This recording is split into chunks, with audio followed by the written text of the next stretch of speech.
picturesque town nestled near a serene lake and surrounded by dense, ancient forests, lived a family that had long been admired by their community. The Hargroves had a reputation for being dignified, principled, and generous, especially under the steady hand of William Hargrove, the family patriarch. He was a man of stern demeanor and unyielding principles, a figure whose presence commanded respect. Everyone in town knew him as a man of few words, but deep integrity. His wife, Margaret, had passed away several years ago after a long illness, and William had never quite recovered from the loss. He carried her memory with him like a shadow, a constant weight on his heart. Their love had been deep, the kind that left an emptiness too vast to fill. William had two sons, Nathan and Lucas, both of whom he had raised with the same values that he had built his life upon: hard work, respect, and loyalty. Nathan, the elder son, was a successful lawyer, admired for his sharp mind and dedication to his career. Lucas, the younger, was more easygoing, with a warmth and charm that endeared him to everyone he met. Despite their differences, the two brothers shared a bond of mutual respect. Nathan had recently married Emily, a kind and intelligent woman who had quickly become the heart of the Hargrove family. Emily had a quiet elegance about her that captivated everyone, a combination of intelligence and grace that made her stand out without even trying. She had been raised in a modest family, but her gentle spirit and natural warmth made her fit in perfectly with the Hargroves. Though Lucas remained single, he had a close friendship with Emily, having known her even before she and Nathan had started dating. The night of Nathan and Emily's wedding had been a grand celebration, the Hargrove estate filled with laughter, music, and joy. The event had been the talk of the town for weeks, with guests coming from far and wide to celebrate the union of the lawyer and his beautiful bride. William had been proud of his son that night, seeing him embark on the next phase of his life with a woman who was clearly his equal in every way. And yet, as the night wore on, something within William began to stir. He found himself stealing glances at Emily from across the room, watching her as she danced with Nathan, her laughter filling the air. She was strikingly beautiful, but it wasn't just her beauty that caught his attention. There was something deeper, an inner light that shone through in everything she did. The way she moved, the way she spoke, even the way she smiled at his son, there was a quiet elegance to her that he found deeply captivating. At first, William dismissed these thoughts as nothing more than admiration for a woman who had brought so much joy to his family. But as the days turned into weeks, he found that he couldn't stop thinking about her. Every time she entered the room, his heart would beat just a little faster. He tried to push these feelings aside, telling himself that they were inappropriate, that Emily was his daughter-in-law, and these thoughts were a betrayal, not just of Nathan, but of Margaret, the woman he had loved and lost. The passing of Margaret had left a void in William's life, a loneliness that he had tried to bury beneath his responsibilities as a father and the head of the family. For years, he had carried on, focusing on work, on raising his sons, on being the strong figure his family needed. But as time went on, the weight of that loneliness had become harder to bear. He had never allowed himself to grieve fully, to confront the depth of his loss. And now, with Emily in the house, her presence seemed to stir up emotions that he had long since buried. Meanwhile, Emily was settling into her new life with Nathan, though things were not as perfect as they appeared. Nathan, ever the workaholic, was spending more and more time at the office, leaving Emily alone in the vast Hargrove mansion. At first, she had understood. Nathan had always been driven by his career, and she admired his dedication. But as the months went by, she began to feel a growing sense of isolation. The house was beautiful, yes, but it was also cold, empty in ways that she had not anticipated. Lucas, who still lived nearby, was often her only company when Nathan was away. His visits were frequent and light-hearted, filled with stories and laughter. He had a way of making Emily feel at ease, and she appreciated his friendship more than she let on. But it was William's presence that lingered in her mind long after their conversations ended. There was something about the way he looked at her, the way he spoke to her with a quiet intensity, that made her feel seen in a way that Nathan often didn't.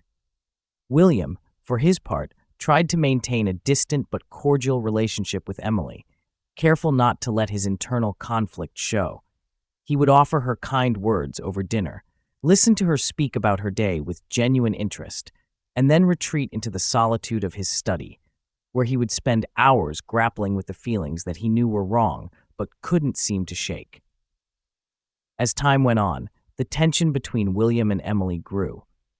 It was unspoken, a subtle shift in their interactions that neither of them could fully explain.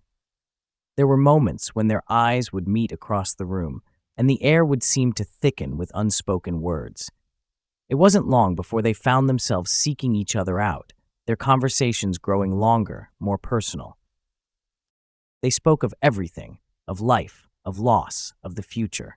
But beneath the surface, there was always something more, something neither of them dared to acknowledge. One afternoon, when the house was quiet and the rest of the family was out, William and Emily found themselves alone in the living room. Emily had been reading a book, her face calm and serene, when William entered the room. Their eyes met, and for a moment, neither of them spoke. The tension between them was palpable, a current that seemed to draw them closer, even as they tried to maintain their distance. "Is something wrong, William?" Emily asked, her voice soft and concerned. She had taken to calling him by his first name in recent weeks, a subtle shift that had gone unnoticed by everyone but them. William swallowed hard, his heart pounding in his chest.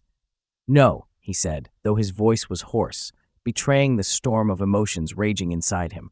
"I just wanted to see if you needed anything." Emily smiled, though there was a flicker of uncertainty in her eyes. "I'm fine, thank you," she replied. But there was something in the way she said it, something that made William feel as though she, too, was fighting a battle within herself. For a long moment, silence hung between them, heavy and charged. William could feel his pulse racing, his mind spinning with 1,000 thoughts. He knew he should leave, that staying in the room with her would only make things worse.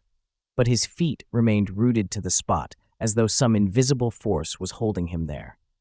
Finally, unable to stop himself, he crossed the room and sat down beside her. The closeness of her presence sent a jolt of electricity through him, and for the first time in years, he felt alive. He had no plan, no intention beyond that moment, but it was as though his body was acting on a will of its own, driven by forces he could no longer control. "You've brought so much joy into this family," William said, his voice low and unsteady, "more than I think you realize." Emily looked at him, her smile faltering slightly as she sensed the shift in his tone. "I'm glad to hear that," she replied cautiously, though her heart was racing. She could feel the intensity of his gaze, and it both unnerved and excited her. There was something in William's eyes that she hadn't seen before, something that made her feel both vulnerable and intrigued. A moment passed, and then another. Before either of them could comprehend what was happening, William reached out, his hand trembling, and gently touched her face. Emily froze, her breath catching in her throat as her mind raced to make sense of what was happening. She knew she should pull away, that this was crossing a line, but something kept her rooted in place. "William," she whispered, her voice shaking. In that moment, William recoiled, the weight of what he had done crashing down on him. He stood up abruptly, turning away from her, his hands shaking with shame and guilt. "I'm sorry," he muttered, his voice thick with emotion. "I don't know what came over me." Emily sat in stunned silence, her heart pounding in her chest. She had never imagined anything like this, never considered the possibility that her father-in-law might harbor such feelings for her. And yet, now that it had happened, she couldn't deny the strange excitement that coursed through her veins. It terrified her, this new and dangerous connection that had been forged between them. In the days that followed, a heavy silence settled between William and Emily. Neither spoke of the incident, and life seemed to resume its normal pace. But beneath the surface, nothing was the same. William avoided Emily as much as possible, consumed by guilt and self-loathing. He knew he had crossed a line, that he had betrayed not only Nathan, but also the memory of Margaret. And yet, no matter how hard he tried, he couldn't stop thinking about Emily. The feelings that had taken root in his heart refused to be buried. Emily, too, was caught in a web of conflicting emotions. She knew what had happened was wrong, that her relationship with William had taken a turn it never should have. But there was something about the way he looked at her, the way he made her feel seen and understood, that she couldn't shake. She found herself thinking about him in moments of quiet, wondering what might have happened if she hadn't pulled away that day in the living room. The secrecy of it all, the forbidden nature of their connection, only added to the intensity of their unspoken bond. They began to meet in secret, under the guise of casual conversations, but there was always an electric charge in the air whenever they were alone. Their meetings were brief, filled with stolen glances and unspoken words, but they both knew where it was headed. The excitement of the forbidden, the danger of being discovered, only fueled their desires. William was tormented by guilt, knowing he was betraying his son, but he couldn't stop himself. Emily, too, was torn between loyalty to Nathan and the strange allure she felt toward his father. The secret meetings became more frequent, more charged with emotion, until one night it all came to a head. William and Emily found themselves alone once again, and this time there was no turning back. The desire that had been building between them for months finally reached its breaking point, and they succumbed to their feelings in a whirlwind of passion and guilt. The intensity of the moment left them both breathless, but as the reality of what they had done sank in, they were left with a heavy, crushing sense of betrayal. From that night on, their secret bond continued, hidden from the rest of the family. They met in the shadows, always careful, always cautious, but the thrill of the forbidden made it impossible for them to stop. Each time they met, the guilt weighed heavier on their hearts, but the excitement, the passion, the danger of it all kept drawing them back together. They both knew it couldn't last forever, that sooner or later they would be discovered, but they were too far gone, too consumed by their emotions to turn back now. The tension in the household grew palpable, though no one could quite put their finger on what was wrong. Nathan noticed subtle changes in Emily's behavior, the way she seemed distracted at times, distant. He noticed the odd glances his father sometimes gave her, but he never suspected the truth. After all, William was his father, the man he trusted most in the world. The idea that something was happening between them was inconceivable to him. But the seeds of doubt had been planted, and soon they began to grow. One evening, when Nathan returned home earlier than expected from a business trip, he found the house strangely quiet. As he moved through the rooms, a sense of unease settled over him. And then, in the dim light of the living room, he saw them, his father and his wife, locked in an embrace.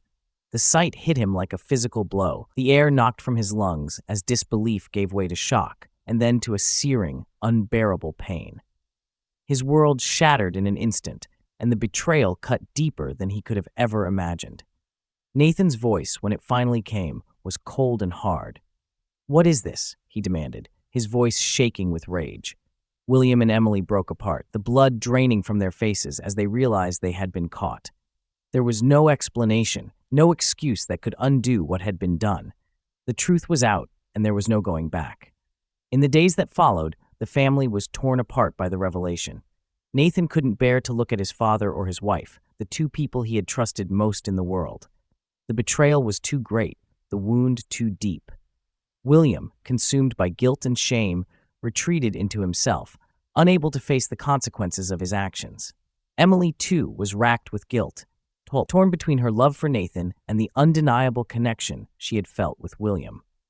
In the end, there was no happy resolution, no way to mend the shattered pieces of their family. The bond that had formed between William and Emily had been a ticking time bomb, and when it finally exploded, it left nothing but destruction in its wake.